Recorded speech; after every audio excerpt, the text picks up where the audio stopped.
Lagana pa rin ang mga pogo, sabi nila, mukhang sinusubukan talaga nila ang mga otoridad. Ano ho ba ang nakikita niyong solusyon dito, Congressman? Well, yan ang nakakalungkot, ano? Pero meron kasi tayong existing law, no? And the President already pronounced, di ba, na by December talagang dapat wala na yan. Kaya ini-expedite din po namin yung amin pong bill para talaga totally wala na yung batas na yan na creating yung POGO. But unfortunately, ito ang ginagawa ng mga, alam mo na, mga bad elements na kung saan ay talagang sinasamantala nila, no? Yung pagkakataon. At itong nahuli sa Cebu ay malaking bagay, no? At unfortunately, merong mga scrupulous na mga PNP din na hindi sila tumitigil, no? Kaya nakakalungkot nung mga nakaraang araw may na-discover kami and we will investigate this, Pinky. Okay, ano po yung na-discover niyo, sir?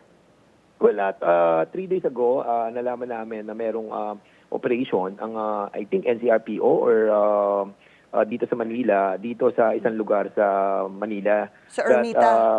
Yun po yung Ermita? Oo, yes. Oo, yung CCTV ginalaw ng mga PNP. Para sa ganun, hindi makita yung actual na pang-raid doon sa Pogo. Opo. At pag nakita mo yung paglipat niya nung anggulo ng CCTV, nakaka-disturb, no? At I think kainitan ng isyung to tapos gagawa sila ng ganyan.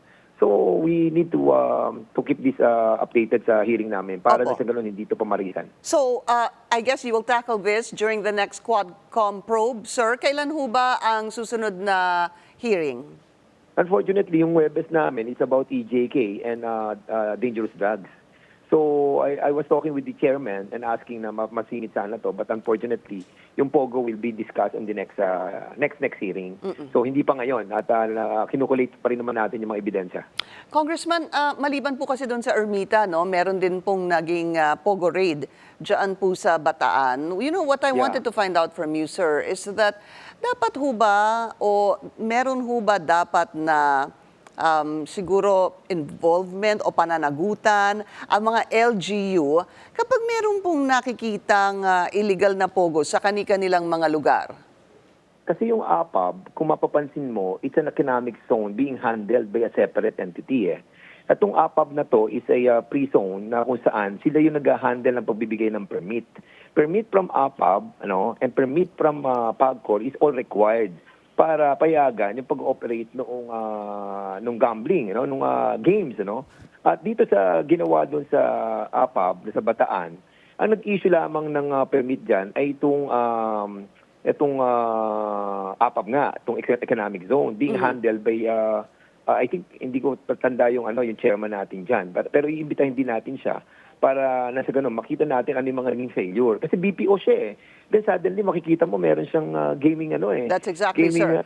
That's exactly the point I wanted to raise next. Because papaano ho ba maipapaliwanag o kaya madidiskubre kung talagang yung BPO ay nananatiling BPO at wala pong extra na ginagawang illegal gambling? Na mga scam. Opo. Meron din daw siyang Bitcoin, meron din siyang money laundering, at yung nakita nilang parang Winbox, na ginagamit na according sa Malaysian Authority, ban na to sa mga gaming gaming stations. And we want to make this operator ng BPO responsible and to invite also the DTI because under nila tong BPO Nag-warning na kami niyan sa hearing namin. Sabi namin, sigurado ang tatakbuhan natin sa susunod ay mga BPO. Kasi sila yung pwedeng diyan sila magdi-disguise. Opo, sir. Yes. Kaya nga, I think this will be a good chance for the DTI to do their job. Kasi under nila yan under jurisdiction nila yan And, sir, I hope sir, that, sorry to be clear, yes. do you mean DTI, Trade and Industry, sir? Yes, the Department of Trade and Industry. Kasi yung mga ganitong mga industry is under the DTI. So, basically, siguro dapat makita at malaman kung sino ang mga BPO sa ating bansa kasi mga legitimate, madadamay. So, that's right. Kailangan pati yung mga equipment na ginagamit doon sa BPO must be checked religiously. by the DTI para hindi tayo napapasukan ng mga ganitong scam. So is it very clear to you that any of the LGU, sabihin po natin yung mayor o governor dyan po sa Bataan, para po sa inyo, ay hindi dapat maging complicit o isipin na, or is a suspect here because free zone ho nga itong... Yes. Okay. Oo. Apo. Free zone siya kaya tinatawag yan kasi nga actually minus pa nga yung mga taxes na binabayad dyan kasi nga economic zone sila Kapag economic zone, meron na talaga administrador na nagmamanage yan and even the permits that are being given are under the administrator. But then, sir, not the LGU. then napakadali po para, hindi ko po alam yung proseso, but sabihin po natin, tanggalin na po natin yung sinabi ko napakadali. Mabigyan po sila ng permit, ano po?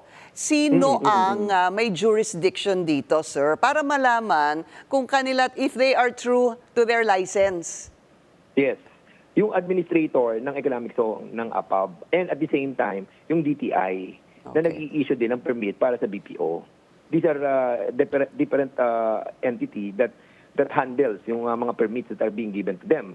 Kung BPO lamang. Pero nung makita natin na may gaming operation, meron mga ganitong klase ng operation, this goes under the jurisdiction of the PAGCOR already. Okay. Kaya alam mo, dito nila na-hide At ang nasisira dito yung ating reputasyon, ang reputasyon ng ating bansang Pilipinas. At yung yung mga legitimate BPOs that are a driver for the economy, sir. Sir, last question, any idea on sino o kanino konektado itong BPO na nagkaroon po ng pogo dyan sa Bataan? Malaysian ang identity ng mga nag-operate, and we're trying to dig deeper on the connection doon sa mga iniimbestigahan natin. So far, wala pa tayong nakikita, but we hope that if there is connection, then we will discuss it in the next hearing. But Maraming salamat. unfortunately, as of now, wala. Maraming salamat. Okay, thank you, sir. Quadcom Co-Chairman Dan Fernandez.